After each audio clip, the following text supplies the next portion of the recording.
Hi ஹலோடா miss எல்லோரும் எப்படி இருக்கீங்க? நான் ரொம்ப நல்லா இருக்கேன். நீங்கள் எல்லோரும் நல்லா இருப்பீங்கன்னு நான் நம்புகிறேன். நான் இந்த வீடியோ ஸ்டார்ட் பண்ணுறதுக்கு முன்னாடி எனக்கு கொஞ்சம் பேசணும்னு தோணுது. அதை மட்டும் நான் பேசிக்கிறேன். இன்ட்ரெஸ்ட் இருக்கிறவங்க கேளுங்க, இன்ட்ரெஸ்ட் இல்லாதவங்க ஸ்கிப் பண்ணிட்டு போயிடுங்க. நீங்கள் கேட்குறீங்களா, அக்கா நாங்கள் டேக் குக்கர் நீங்கள் மற்ற கேரக்டரோட இவங்களை கம்பைன் பண்ணி போடும்போது எங்களுக்கு ரொம்ப பெயினாக இருக்குது அப்படின்னு சொல்லி. எனக்கு புரியுது உங்களுக்கு அது ரொம்ப கஷ்டமாக இருக்குன்னு. ஆனால் ஒரு ஸ்டோரி ரைட்டராக இந்த கேரக்டரில் யார் நடித்தா கரெக்டாக இருக்குமோ அந்த பர்சனை தான் நான் ஸ்டோரியில் சூஸ் பண்ணி போடுறேன். மற்றபடி எனக்கு அவங்கள பிரிக்கிறதுலலாம் எனக்கு இன்ட்ரெஸ்ட் கிடையாது. எனக்கு ஹர்ட் ஆயிருமோன்னு சொல்லி நீ தயங்கி தயங்கி கேட்டிருந்தேன். எனக்கு புரியுது உனக்கு அது பிடிக்கல அப்படின்னு சொல்லிட்டு. நான் ஒரு விஷயம் சொல்லட்டுமாடா, என்னோட ரொம்ப பெரிய ஆசையே எனக்கு ஒரு டைரக்டிங் பண்ணணுன்னு தான் ஆசை. ஆனால் நான் 12th முடிச்சுட்டு என் அம்மா கிட்ட கேட்டப்ப என் வீட்டில் இருந்தவங்க எல்லாருமே எனக்கு சப்போர்ட் பண்ணாங்க. ஆனால் என் அம்மா சொன்னாங்க, நீ அப்படி டைரக்டிங் தான் பண்ணுவேன்னா எனக்கு ஒன்றும் அதுலலாம் எந்த ஒரு தடங்களும் இல்லை, நீ போய் பண்ணுறதுனா பண்ணு, ஆனால் உன் கையாலே எனக்கு விஷம் கொடுத்துட்டு போ, அதை குடிச்சதுக்கப்புறம் உன் ட்ரீம் எதுவோ அதை நீ பண்ணிக்கோ, அதுக்கு எப்போவுமே நான் தடையாக இருக்க மாட்டேன் அப்படின்னாங்க. அதுக்கப்புறம் போக எங்கள் வீட்டில் எல்லாருமே எனக்கு எதிர்க்க ஆரம்பிச்சிட்டாங்க. அம்மா இப்படி சொல்கிறாங்கன்னா காரணம் இல்லாமல் சொல்ல மாட்டாங்க அப்படின்னு சொல்லிட்டு. என் அண்ணா சிறுசா அவன் தான் எனக்கு எப்போவுமே ஹெல்ப் பண்ணான், சப்போர்ட் பண்ணான். பாப்பா பண்ணிட்டோம், பாப்பா கரெக்டாக தான் இருப்பா, எனக்கு நம்பிக்கை இருக்குது, ஃபிலிம் அவ்வளோ தப்பெல்லாம் கிடையாதுமா, எவ்வளோ பேர் எவ்வளோ சாதிக்கிறாங்கல்ல, அதே மாதிரி என் சிஸ்டருக்கு டேலண்ட் இருந்தால் வரப்போறான் அப்படின்னு அவன் எவ்வளவோ பேசினான். ஆனால் வீட்டில் கேட்கவே இல்லை. என் வீட்டுக்கு தெரியாமல் நான் ஷார்ட் ஃபிலிம் எடுக்க ட்ரை பண்ணேன். ஆனால் எங்கிட்டு நம்ம ஏரியா கண்ணில் தான் எங்கிட்டு பார்த்தாலும் சொந்தக்காரங்களா தானே இருப்பாங்க. அதுலேயும் சிக்கி நான் செம்மையாக அடி வாங்கினேன். அடி வாங்கினதுக்கப்புறம் வீட்டில் காலேஜும் போய் ஜாயின் பண்ணுற டேட்டும் வந்துருச்சு. அவங்க ஒரு குரூப் சொன்னாங்க. அவங்களுக்காண்டி நீங்கள் எனக்கு பிடிக்காத பண்ண சொல்கிறீங்களே, அப்போ உங்களுக்கு பிடிக்காததை தான் நான் பண்ணுவேன்னு சொல்லிட்டு நான் ஹிஸ்ட்ரியில் போய் ஜாயின் பண்ணேன். அது யாருமே என் ஃபேமிலி மெம்பர்ஸ்க்கு பிடிக்கல. அதுலேருந்து என் மேலே எல்லாருக்குமே ரொம்ப கோவம் தான். ஆனால் அப்போல்லாம் என்னோட அப்பாவும் சரி, அண்ணனும் சரி, அப்புறம் என் அக்கா எல்லாருமே எனக்கு சப்போர்ட் பண்ணாங்க. பாதி ஃபேமிலி நம்மளுக்கு அகைன்ஸ்டாக இருந்தா மீதி இருக்கிற 1-2 பேர் நம்மளுக்கு ஆதரவாக தானே இருப்பாங்க. அந்த மாதிரி எனக்கு ஆதரவாக இருந்தாங்க. சொல்லப்போனால் இதை நான் ஸ்டார்ட் பண்ணுறதுக்கு காரணமே என்னோட பார்ட்னர். அவளை நான் காலேஜில் தான் பார்த்தேன். எனக்கு அவ்வளோ சப்போர்ட் பண்ணான். ஃபஸ்ட்டு என்னோட ட்ரீம் அவள் புரிஞ்சுக்கிட்டான். உனக்கு எப்போ நான் சப்போர்ட்டிவாக இருப்பேன், நம்ம சேல்ரி இதெல்லாம் ஏர்ன் பண்ணும்போது உனக்கு பிடிச்சது நீ பண்ணு, என்னோட மணியும் நான் தரேன், அதில் நீ இது பண்ணு அப்படின்னு சொன்னான். அதுக்கப்புறம் அவள் தான் சொன்னான், எனக்கு உன்னோட வாய்ஸ்ல இந்த மாதிரி ஸ்டோரிஸ் கேட்கணும்னு ஆசையா இருக்கு, நீ எனக்காண்டி பண்ணு அப்படின்னு சொன்னப்போ ஃபர்ஸ்ட் நான் என் பார்ட்னருக்காண்டி உள்ள வந்தேன். அவ தான் ஃபர்ஸ்ட் இதை எனக்கு ஸ்டார்ட் பண்றதுக்கு தைரியமே கொடுத்தா. என்னோட எல்லா கஷ்டத்துலயும் என் கூட இருந்திருக்கா. எனக்கு அவ்வளோ சப்போர்ட் பண்ணியிருக்கா. அவளுக்குமே நான் டேக்கோக்க பிரிக்கிறது பிடிக்காதுதான். ஆனா இருந்தாலும் நான் பண்றேன் அப்படின்னு சொல்லிட்டு அதை உட்காந்து எனக்கு பார்க்கவும் செய்றா. எனக்கு அவங்கள பிரிக்கணும் அப்படிங்கிறது என்னோட நோக்கம் கிடையாதுடா. என்னோட ஸ்டோரியில யார் யாரும் அந்த கேரக்டருக்கு சரியா இருப்பாங்களோ நான் அவங்கள தான் ஸ்டோரிக்குள்ள போடுறேன். மற்றபடி நான் டேக்க குறை ஜீக்க குறை அப்படின்லாம் சொல்றீங்களே, அந்த மாதிரிலாம் எதுவும் கிடையாது. நான் ஒரு ஸ்டோரி ரைட்டர். எந்த கேரக்டர் என்னோட ஸ்டோரியில ஆக்ட் பண்ணா நல்லா இருக்குமோ நான் அதில் தான் போடுறேன். இது மற்றவங்களுக்கு கஷ்டமா இருந்தா ஐ எம் சாரி, என்னை மன்னிச்சிடுங்க. நான் ஒரு ஆர்த்தரா யோசிக்கிறது அது கரெக்டா இருக்கு. ஆனா நீங்க ஒரு ஃபேன்ஸா யோசிக்கும் போது அது தப்பா இருக்குது. எனக்கு என்ன பண்றதுன்னு தெரியலடா. ஆனா நான் ஆர்த்தரா யோசிக்கும் போது என் ஸ்டோரியில யாரு கரெக்டான பர்சனோ அவங்கள தான் சூஸ் பண்ண முடியும். நான் இன்னும் என் ட்ரீம்காண்டி ஃபைட் பண்ணிட்டு தான் இருக்கேன். ஆனா என் ஃபேமிலிக்கு மட்டும்தான் தெரியாது. நான் ஏதோ அவங்களுக்கு பிடிச்ச மாதிரி ஒரு இதை பண்ணிக்கிட்டு இருக்கேன் அப்படின்னு நினைக்கிறாங்க. ஆனா என்னோட ட்ரீம்காண்டி நான் இன்னும் ஃபைட் பண்ணிட்டு தான் இருக்கேன். கண்டிப்பா ஒன் டே இல்லாட்டினா ஒன் டே என்னோட ட்ரீமை நான் ஃபுல்ஃபில் பண்ணுவேன். எனக்கு ஆசையும் அது மட்டும்தான். சரி ஓகேடா, நான் உங்ககிட்ட இதை ஷேர் பண்ணணும்னு நினச்சேன். இதை யாரையாவது கஷ்டப்படுத்தி இருந்தா ஐ எம் சாரி. நீங்கள் உங்களோட மனசில் இருந்ததை சொன்னீங்கல்ல, அதே மாதிரி நான் என்னோட மனசில் இருக்கிறத சொன்னேன், அவ்வளோதான். சரி வாங்கடா, நம்ம ரொம்ப வளவலன்னு பேசிட்டோம். இப்போ நம்ம ஸ்டோரிக்குள்ளே போகலாம். போன பாட்டில் என்ன பார்த்துருந்துருந்துருப்போம்னா, நம்ம தயாங் நினச்ச மாதிரியே ஜேகேவோட அம்மாவை ஜேகேக்கே திருப்பி கொடுத்துருந்துருப்பான். அவனுக்கு என்னதான் அவங்க அம்மா கிட்டக்க இருந்தாலும் தயாங் ரொம்ப தூரமாக இருக்கிறத நினச்சி நம்ம ஜேகேவும் ரொம்ப ஃபீல் பண்ணிட்டு இருந்திருப்பான். கடைசியில் ஜேகேக்கு அந்த வீட்டில் அவங்க அம்மா சாப்பாடுலாம் போட்டிருப்பாங்க. அதை ரொம்ப பெயினோடவே எடுத்து சாப்பிட்டுக்கிட்டு இருந்திருப்பான். அதில் தான் போன பாட்டை நம்ம ஸ்டாப் பண்ணியிருந்தோம். அதுலேருந்து இந்த பாட்டை கண்டினியூ பண்ணிக்கலாம். இப்போ ஸ்டோரியோட ஸ்டார்டிங் சீனே பார்த்தா நம்ம ஜெக்கே தான். அவனோட கண்ணுல இருந்து டியர்ஸ் மட்டும் நிக்காம அப்படியே டிராப்ஸா வந்துகிட்டே இருக்கு. இருந்தாலும் அவன் அந்த சாப்பாடை எடுத்து வாயில வைக்கிறது மட்டும் கொஞ்சம் கூட குறையவே இல்லை.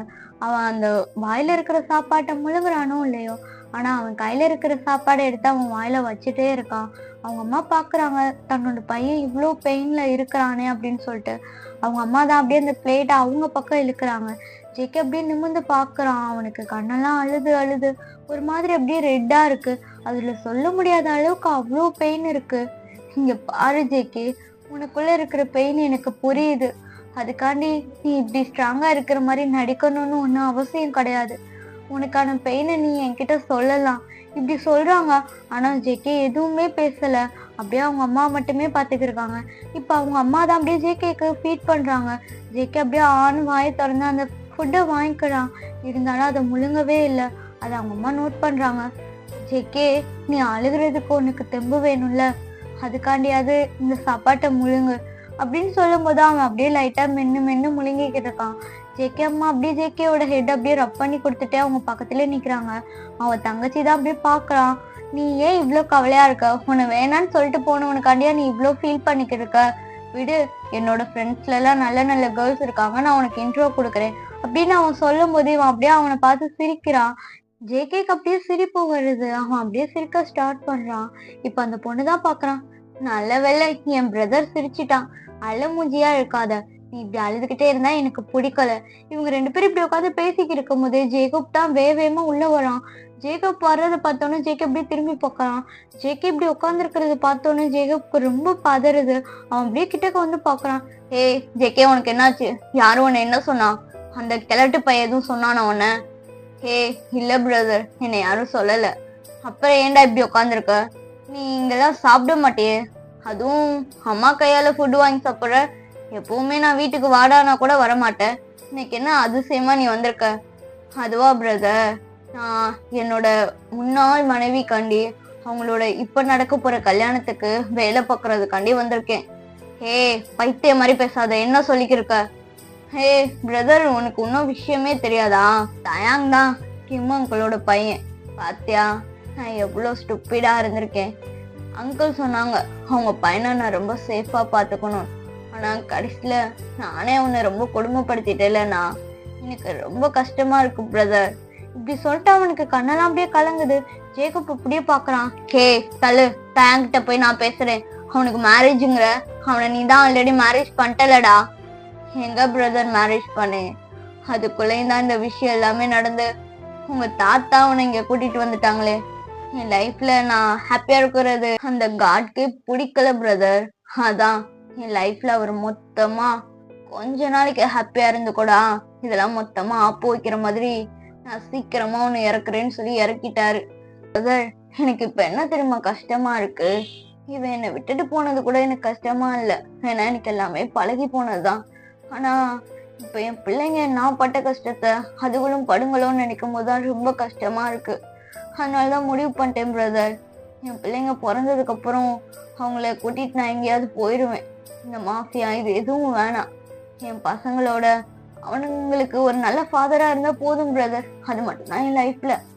அதனால மட்டும்தான் நான் ஒண்ணு இந்த வீட்டை சுத்தி வரேன். இல்லாட்டினா இந்த வீட்டு பக்கம் நான் வந்திருக்கவே மாட்டேன். இப்படி சொல்லிட்டு அவன் உட்காந்துருக்கான். இது எல்லாமே அப்படியே தயாங்கோட தாத்தாவும் கேட்டுக்கிட்டு இருக்காங்க. அவங்களுக்கு ஒரு மாதிரி கஷ்டமா இருக்கு. ஏன் பிரதர், நான் அவ்வளோ பெரிய எதுவும் ராசியே இல்லாதவனா? நான் என்ன பிறக்கும் போது எதுவும் தப்பு பண்ணிட்டேனா? அது ஏன் பிரதர், தாத்தாக்கு என்ன பிடிக்கவே இல்லை. ஆனா அவர் எனக்கு எவ்வளவு பிடிக்கும் தெரியுமா? ஆனா அவருக்கு என்னை பிடிக்கவே இல்லை பிரதர். சின்ன வயசுல இருந்து சரி, என் அப்பன் பேர் தெரியாதவன் என்னை அடிக்கிறது, சம்டைம்ஸ் எனக்கு சாப்பாடு போடாம என்ன கொடுமைப்படுத்திருக்காங்க. அதுக்கப்புறம் சில நாள் நாய்க்கு போடுற பிஸ்கட்டை கூட எனக்கு சாப்பாடா போட்டிருக்காங்க. அந்த பசியில அதை கூட நான் சாப்பிட்டிருக்கேன் பிரதர். ஆனா இது கூட எனக்கு ரொம்ப பெருசா கஷ்டமா தெரியல. தாத்தா இன்னைக்கு ஒரு வார்த்தை சொன்னார் தெரியுமா? அப்பவே நான் உடஞ்சிட்டேன். எதுக்குடா இருக்கிறோம், ஏன்டா பிறந்தோம் அப்படின்னு தோணுச்சு. ஏன் பிரதர், எனக்கு எங்க அப்பா பேர் தெரியலன்னா அது என் மேல உள்ள தப்பா? நீங்களே சொல்லுங்க, நான் எதுவும் தப்பு பண்ணேனா? அவர் ஏன் பிரதர் அது ஏன் குழந்தைங்க மேல காட்டுறாங்க? என் குழந்தைங்க என்ன பாவம் பண்ணுச்சுங்க? அது இந்த பூமி கூட வரவே இல்லையே, அதை ஆப்ரேஷன் பண்ணி கொன்னுடலாங்கிறாங்க. இப்படி சொல்லும் போது ஜேக்கோப்க்கு செம கோவம் வருது. ஹே ஜேகே, நீ என்ன சொல்லிக்கிட்டு இருக்க? ஆமா பிரதர், என் குழந்தைங்களாம் இந்த பூமிக்கு வரவே கூடாதான், அவர் என் குழந்தைய கொன்றலாம் அப்படிங்கிறாங்க. ஜேகே, தாத்தா எங்க இருக்காங்க? எனக்கு தெரியாது பிரதர். ஏன் தாத்தா கிட்ட போய் சண்டை போட போறியா? ஒன்னும் தேவையில்ல பிரதர், பரவாயில்ல விடு. ஏண்டா நீ என்ன அனாதையா? உனக்கு யாரும் கிடையாதா? உனக்கு ஒண்ணு நான் சண்டை போடுறதுக்கும் அண்ணா நான் இருக்கேன். போய் இப்பவே அந்த கழட்ட பையன் சட்டையை பிடிச்சு நான் கேக்குறேன், எப்படா என் தம்பி பசங்களை கொல்ல சொல்லுவேன்னு. ஹே பிரதர், நீ கேட்டு மட்டும் என்ன ஆக போகுது? நான் என் குழந்தைங்களை எப்படி காப்பாத்தணுமோ அப்படி காப்பாத்திக்கிறேன். அவர்கிட்ட நீ ஒண்ணு சண்டைலாம் போட வேணாம் பிரதர். எனக்கு கிடைக்காத பாசம் உனக்காவது அவர்கிட்ட கிடைக்காதுல்ல. அவரு நல்லவர் தான், ஆனா அம்மா அப்படி பண்ணதுனால தானே அவங்க அப்படி மாறினாங்க. ஒரு பேரண்ட்ஸா அவர் கோவப்படுறதும் கரெக்டு தானே பிரதர். நீ நினைச்சு பாரு, நாளைக்கு என்னோட பசங்களோ உன்னோட பசங்களோ இந்த மாதிரி யாரோ என்னன்னு தெரியாத ஒருத்தவங்களுக்கு குழந்தைய பத்துட்டு வந்து நின்னா நீ ஒத்துக்குருவியா? நீ இப்படிதானே ஃபைட் பண்ணுவ? ஒரு ஃபாதரா அவரும் ஃபைட் பண்றது கரெக்டு தான். இதுல அவர் பக்கம்தான் நியாயம் இருக்கு. அவருக்கு என் மேல கோவப்படுறதுக்கும் முழு உரிமை இருக்கு. அப்படி கோவத்தையாவது என்கிட்ட காட்டுறாருல, அதுல அவருக்கு நான் ரொம்ப பிடிச்ச போகுதுன்னா தானே இருக்கிறேன். விடு பிரதர். இப்படி சொல்லும் போது தயங்கோட தாத்தாக்கு தான் அப்படியே கண்ணெல்லாம் கலங்குது.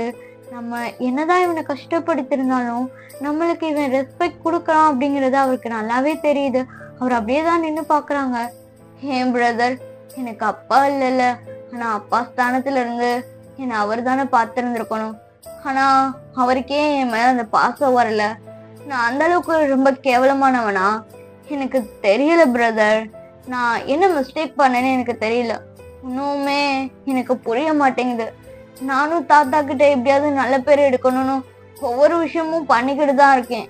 ஆனா அவர் கண்ணோட்டத்தை பொறுத்த வரைக்கும் நான் ஒரு கெட்டவன் அப்படிதான் அவர் சொல்றாரு. எனக்கு புரியல, என் மேல என்ன மிஸ்டேக் இருக்கு? நான் முடிஞ்ச வரைக்கும் அவர்கிட்ட நல்ல பேர் எடுக்கிறதுக்கு எவ்வளவோ ட்ரை பண்ணிட்டேன். ஆனா அது எல்லாத்துலயுமே நான் தோத்து மட்டும்தான் போனேன் பிரதர். இப்படி சொல்லிட்டு அவன் உட்காந்துருக்கான். ஜேக்கப்பும் அப்படியே பாக்குறான். அவனுக்கு என்ன சொல்றதுன்னு தெரியல. அவனும் அப்படியேதான் ஜேக்கோட உட்காந்துருக்கான். இப்ப அப்படியேதான் கை தாங்களா அப்படியே ஜேகேவா அவனோட ரூம்கே கூட்டிட்டு போறான் ஜேக்கப். இந்த சைடு ஜேகே அம்மா தான். ஜேகே பேசுனதெல்லாம் கேட்கும்போது அவங்களுக்கு ரொம்ப கஷ்டமா இருக்கு. அவங்களுக்கு அவ்வளோ அழுக வருது. அவங்க அப்படியே அழுதுகிட்டே உட்காந்துருக்காங்க. ஜேகேவோட தங்கச்சிக்குமே கண்ணெல்லாம் அப்படியே கலங்குது. அண்ணா இவ்வளோ கஷ்டப்பட்டிருக்கானா அப்படின்னு சொல்லிட்டு அவளுக்கும் ஒரு மாதிரி இருக்கு. அவளும் எதுவுமே பேசாம அப்படியே எந்திரிச்சு ரூமுக்கு போயிடறான். இப்ப அப்படியே தான் தயங்கோட தாத்தாவும் அவருக்கும் கண்ணெல்லாம் கலங்கிருக்கு. நம்ம ஒரு பிள்ளை இவ்வளோ கொடுமைப்படுத்தி இருக்கோமா அப்படின்னு சொல்லிட்டு ஜேகே அம்மா தான் அப்படியே தயங்கோட தாத்தா கிட்ட போறாங்க. அவங்க அப்படியே தயங்கோட தாத்தா காலிலே விழுந்துறாங்க.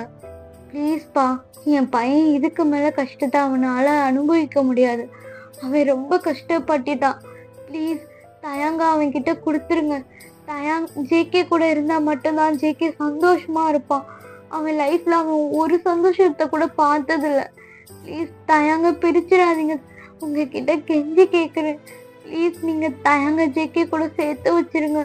அதுக்காண்டி நீங்க சொன்ன மாதிரி இத்தனை வருஷம் உங்களோட பேச்சை கேட்டு நடந்தில்ல, அதுக்காண்டி இந்த ஒரு தடவை என்னோட பேச்சை கேளுங்க. ப்ளீஸ் என்னோட ஜேகேவை அழ வைக்காதீங்க. அவன் இதுக்கு மேல பெயின் தாங்க மாட்டான். அவன் ஆல்ரெடி ரொம்ப ரொம்ப காயப்பட்டிருக்கான். இதுக்கு மேல ரொம்ப காயத்தை கொடுக்க வேணாம்ப்பா, உங்ககிட்ட கெஞ்சி கேட்குறேன் அப்படின்னு சொல்லிட்டு அவங்க அம்மா அப்படியே அழுதுகிட்டே இருக்காங்க. ஆனா தயங் தாத்தா எதுவுமே சொல்லல. அவர் எதுவுமே சொல்லாம அப்படியே போயிடுறாரு. இது அப்படியே மேல நின்று தயங்கும் பாக்குறான். சரி கொஞ்சம் டேஸ் ஆகட்டும், என்னதான் நடக்குது அப்படின்ட்டு பார்க்கலாம் அப்படின்னு சொல்லிட்டு அவன் அப்படியே உள்ள போயிடுறான். ஜேகே தான் அப்படியே புலம்பிட்டே இங்க ரூம்ல படுத்து கிடக்குறான். தயாங்க்கு ஃபுல்லா ஜேகே நினப்பு மட்டும்தான் இருக்குது. அதே மாதிரிதான் ஜேகே அம்மாக்கும் ஜேகே என்ன பண்றான் ஏது பண்றான்னு இந்த சைடு அப்படியே தயங்கோட தாத்தா தான் யோசிக்கிறாங்க. தயாங் தாத்தா தான் இப்ப அவங்க ரூம்ல உட்காந்துட்டு அப்படியே யோசிக்கிறாங்க. அவங்க ஒய்ஃபோட போட்டோ தான் இருக்கு. அந்த போட்டோவை பார்த்துட்டு அவர் கேக்குறாங்க, ஹே நான் பண்ணது எதுவும் தப்புவாடி? அன்னைக்கு நம்ம பொண்ணு பண்ணதுக்கான பனிஷ்மெண்ட்டை நான் என் பேரனுக்கு கொடுத்துருக்க கூடாதோ? இப்படி சொல்லிட்டு அவரே அவரோட வாயில அப்படியே கை வைக்கிறாங்க. இப்ப நான் ஜேகேவை என்னோட பேரன் நான் சொன்னேன். ஆமா, அவனும் என் பேரன் தான். அவன் மேல எனக்கு கோவங்கிறது அவங்க அப்பனால வந்துச்சு. அவங்க அப்பா யாருன்னு அன்னைக்கே உன் பொண்ணு சொல்லியிருந்தானா? அவன் எப்படி வளர்ந்துருக்க வேண்டியவன் தெரியுமா? அவனை நான் ரொம்ப கஷ்டப்படுத்திட்டேன். இருந்தாலும் ஜெக்கி இந்த இடத்துலயுமே என்னை மரியாதை குறைவா பேசினதே கிடையாது. எப்பவும் எனக்கு மரியாதை மட்டும்தான் அவன் கொடுத்துருக்கான். நான் எவ்வளவு அடிச்சாலும் வாங்கிக்கிருவான். மத்தவங்க மாதிரி என்னை எதிர்த்து பேசினதே கிடையாது. அவன் ரொம்ப நல்ல பையன். எல்லாருமே சொல்றாங்க அவன் ரொம்ப முரடேன், அவனுக்கு கோவம் தான் என்ன பண்ணுவானே தெரியாதுன்னு. ஆனா எவ்வளவு கோவம் வந்தாலும் என் முன்னாடி அவன் அந்த கோவத்தை காட்டினதே கிடையாது. ரொம்ப சாஃப்டா தான் இருப்பான். நான் அவ்வளோ அடிச்சுமே அவன் என் முன்னாடி எதிர்த்து ஒரு வார்த்தை பேசினது கிடையாது. ஏன் எதிர்த்து என்ன, அவன் என்ன நிமிர்ந்து கூட பார்த்தது கிடையாது. அவ்வளோ நல்ல பையன். ஆனா நான் அவனுக்கு வெறும் பெயினை மட்டும்தான் கொடுத்துருக்கேன். கண்டிப்பா காலையில விடியும் போது அவனுக்கு மொத்த ஹாப்பினஸையும் நான் கொடுக்கணும்னு ஆசைப்படுறேன். அது ஜெக்கியோட தயங்க நான் ஜெக்கி கிட்டே திருப்பி கொடுத்துடலான் இருக்கேன். நீ என்னடி நினைக்கிற? எனக்கு தெரிஞ்சு ஜெக்கி தயங்க கரெக்டான போர்சன் தான். அவங்க அப்பனை விட ஜெக்கி நல்லாவே தான் தயங்க பாத்துக்கிட்டான். நான் தான் அவங்க லைஃப்குள்ள மூட போய் கெடுத்துட்டேன்னு நினைக்கிறேன். என்னோட ஜெக்கவே நான் ரொம்ப கஷ்டப்படுத்திருக்கேன், தயங்கையும் நான் ரொம்ப கஷ்டப்படுத்திருக்கேன். நான் செஞ்ச தப்ப நானே திருத்தணும்னு நினைக்கிறேன். அதனால காலையில விடிஞ்சோடனே நான் தயங்கையும் ஜெக்கவையும் ஒண்ணு சேர்த்து வைக்கலான் இருக்கேன். நீ என்ன நினைக்கிற? ஆமா, நீ இருந்திருந்தேன்னா இந்த மிஸ்டேக் எதுவுமே நடந்திருக்காதுல்ல. உனக்கு ஒண்ணு தெரியுமாடி, என் பேரன் ஜெக்கே மேல ரொம்ப உயிரா இருக்கான் தெரியுமா? வேணா ஜெக்கே தயங்க என்னதான் அவன் கொடுமைப்படுத்தி விருப்பமே இல்லாம அவன் கூட வச்சிருந்தாலும் தயாங் ஜெக்கேக்கு ஒரு கஷ்டம்னா முன்னாடி வந்து நின்னா. பார்த்திருப்பிய ஃபேமிலி டின்னர்ல ஜெக்கேவை நான் அடிக்கிறதுக்கு உத்தரவு போட்டு எல்லாருமே அவனை அடிச்சுக்கிட்டு இருந்தாங்க. ஆனா அப்ப அந்த அடியெல்லாம் பொருள்படுத்தாம அவன் முன்னாடி வந்து நின்னான்.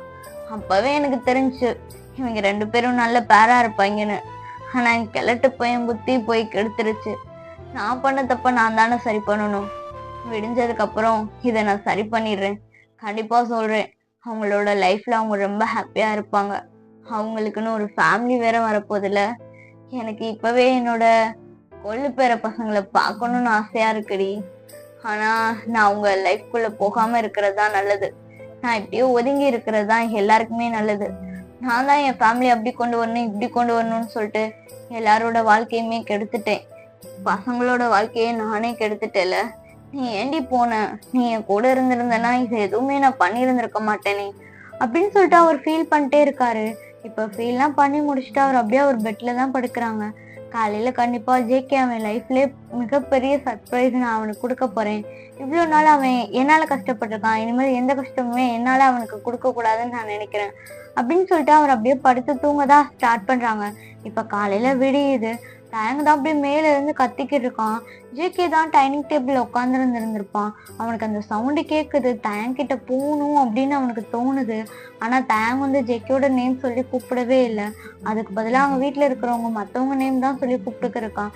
இப்ப அப்படியே டயங்கோட அம்மா தான் ஓடுறாங்க.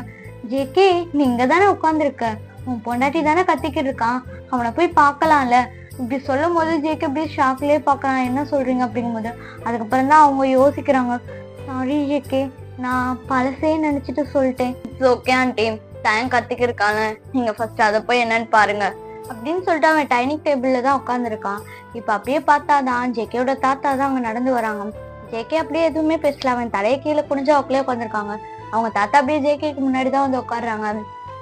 என்னடா ஜேகே, உன் பொண்டாட்டி கத்திக்கு இருக்கான், நீ பாட்டுக்கு கீழே வந்து உட்காந்துருக்க. இப்படி சொல்லும் போது ஜேகே அப்படியே நிமிந்து பாக்குறான் அவங்க தாத்தாவை தான். என்ன உன்கிட்ட தானே கேட்டுக்கிருக்கேன், மேல கத்துறது உன் பொண்டாட்டி தானே, நீ தானே போய் பார்க்கணும், நீ பாட்டுக்கு வந்து கீழே உட்காந்துருக்க, போய் என்ன ஏதுன்னு ஃபர்ஸ்ட் பாரு அப்படின்னு சொல்லிட்டு அவர் பிளேட்ல சாப்பாடு போட்டு அவரே சாப்பிட்டுக்கு இருக்காரு. எப்பவுமே தயங்கோட தாத்தாக்கு இது பழக்கமே கிடையாது. யாராவது சர்வ் பண்ணா மட்டும்தான் அவர் சாப்பிடுவாரு. இப்ப டிஃப்ரெண்டா இருக்குது அப்படின்னு சொல்லிட்டு வீட்டுல இருக்கிறவங்க எல்லாருமே ஆச்சரியமா பாக்குறாங்க.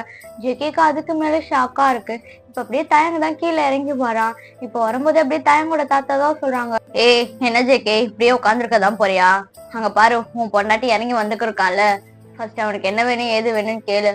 அவன் காலையில இருந்து ஒன்னும் சாப்பிடவே இல்லை, உன் பொண்டாட்டிய கூட உன்னால கவனிச்சுக்க முடியாதா, நீல என்ன ஹஸ்பண்டோ அப்படின்னு சொல்லிட்டு அவர் சாப்பிட்டுக்கு இருக்காரு.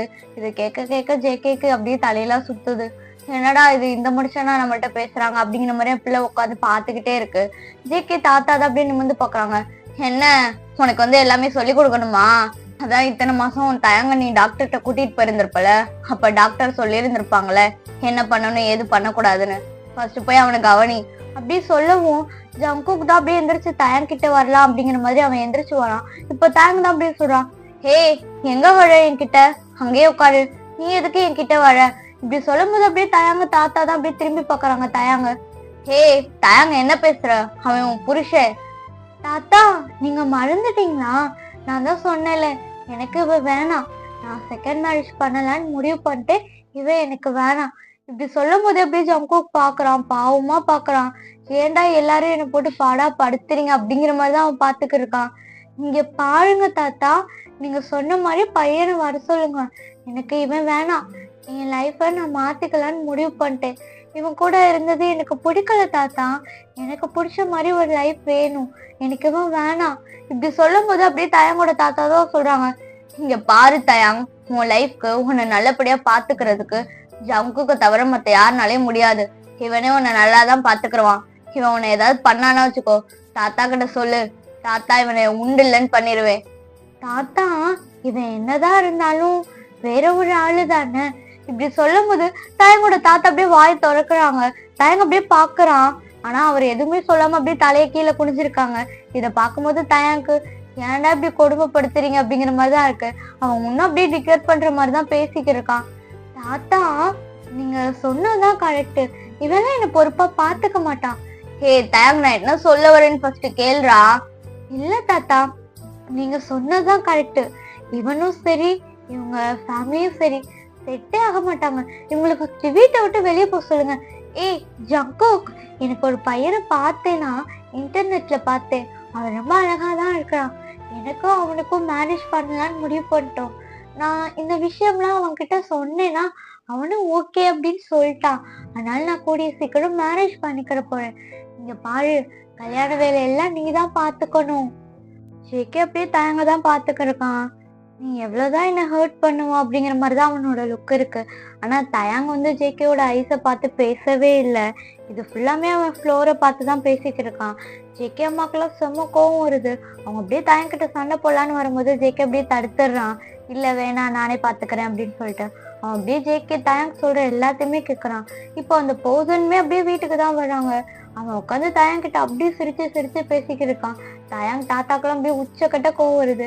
ஜேகே பார்த்தோம்னா அவன் வாட்டுக்கு செவனேன்னு உட்காந்துருக்கான்.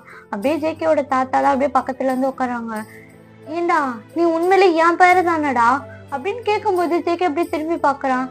அதை ஏன் சார் என்கிட்ட கேக்குறீங்க, அதை போய் உங்க பொண்ணுகிட்ட கேளுங்க, அவங்க சொல்லுவாங்க. இப்படி சொல்லும் போது தேங்க் தாத்தாக்கு ஒரு மாதிரி கஷ்டமா இருந்தாலும் அப்படியே ஜேகே பக்கத்துலதான் உட்காந்துருக்காங்க. டேய் உன் பொண்டாட்டி கிட்ட இன்னொருத்தன் பேசிக்கிட்டு இருக்காண்டா, நீ எதுவுமே பண்ணாம இப்படி உட்காந்துருக்க, நானும் உன் பாட்டிக்காண்டி எவ்வளவு சண்டை போட்டேன்னு தெரியுமா?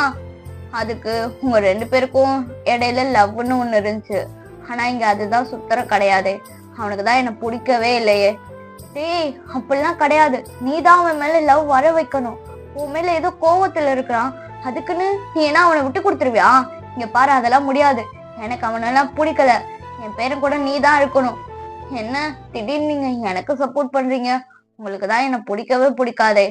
இங்க பாரு, எனக்கு ஒண்ணு பிடிக்காது ஒத்துக்கிறேன், இப்பவுமே எனக்கு ஒண்ணு பிடிக்காதுதான், ஆனா என் பேர் நான் அடுத்த விட்டு கல்யாணம் பண்ணி கொடுத்து அவன் ஏதாவது கொடுமைப்படுத்திட்டானா உன்னா 2 தட்டு தட்டுவேன். அதனால நீ என் பேச்ச கிட்ட அமைதியா இருப்ப. ஆனா வரவே எல்லாருமே அப்படி இருக்க மாட்டாங்களே.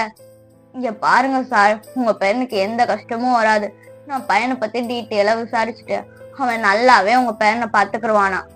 ஏன்டா அவன் உன் பொண்டாட்டிடா, நீ என்னோட இப்படி அசால்ட்டா பேசிட்டு உட்காந்துருக்க. இவங்க 2 பேரும் இப்படி பேசுறதெல்லாம் தயாங் காதலையுமே விழுகுது. அவனுக்கு அப்படியே சிரிப்பா வருது. இந்த சைடு இருந்து தயாங் தாத்தா தான் அப்படியே முறைச்சுக்கிட்டே உட்காந்துருக்காங்க.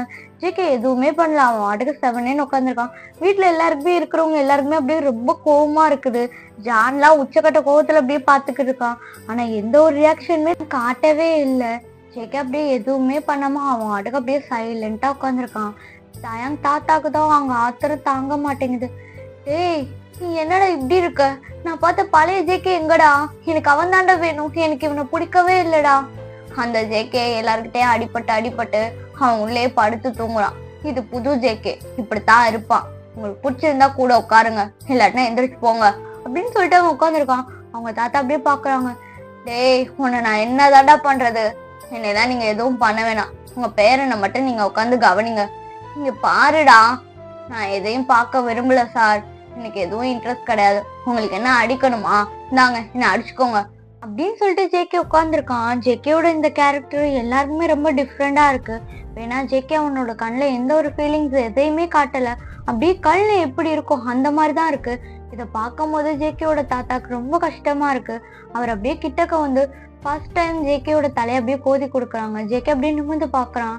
அவனுக்கு அப்படியே கண்ணெல்லாம் கலங்குது. ஜேகே தாத்தா தான் சொல்றாங்க, எல்லாமே சரியாயிரும்டா, நீ கஷ்டம் இல்லைன்னு சொல்ற, ஆனா உன்னோட கண்ணில் என்னால் அதை பார்க்க முடியுது.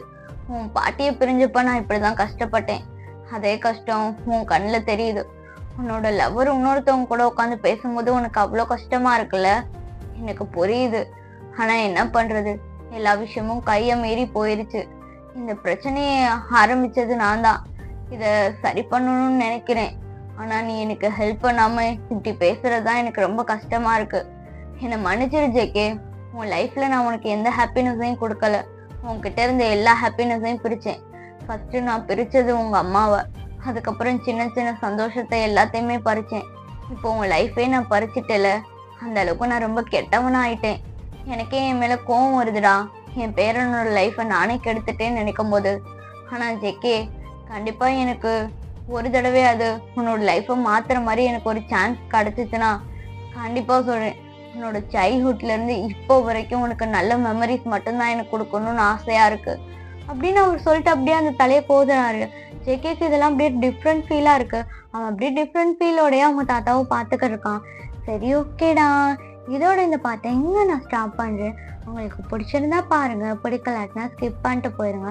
இதை நம்ம வீடியோக்கு முன்னாடி சொல்லணும், நான் லாஸ்ட்டு சொல்கிறேன், இன்னும் எல்லாரும் மன்னிச்சிடுங்க. ஏன்னா எனக்கு தெரியல, நான் உட்காந்து மிட் நைட்டில் ரெக்கார்ட் பண்ணுறதுனால இப்படி தான் பாதி இதில் லூஸ் ஆகிடுறேன்டா. சரி, ஸ்டோரியை பார்த்துட்டு கமெண்ட் பண்ணிட்டு போயிருங்க, சரிங்களா? கமெண்ட் ரொம்ப முக்கியம். உங்கள் கமெண்ட் எல்லாத்தையுமே நான் பார்ப்பேன், ஆனால் ரிப்ளை பண்ணுறதுக்கு தான்டா கொஞ்சம் டைம் ஆயிடுது, அதை கொஞ்சம் அட்ஜஸ்ட் பண்ணிக்கோங்க. நான் டைம் கிடைக்கும் போதெல்லாம் அந்த கமெண்ட்டை ரிப்ளை பண்ணிடுறேன். படிக்கிறதுக்கு டைம் கிடைக்குதுடா, உட்காந்து கமெண்ட் பண்ணுறதுக்கு தான்டா டைம் கிடைக்க மாட்டேங்குது. சரிடா, tata, bye bye, see you.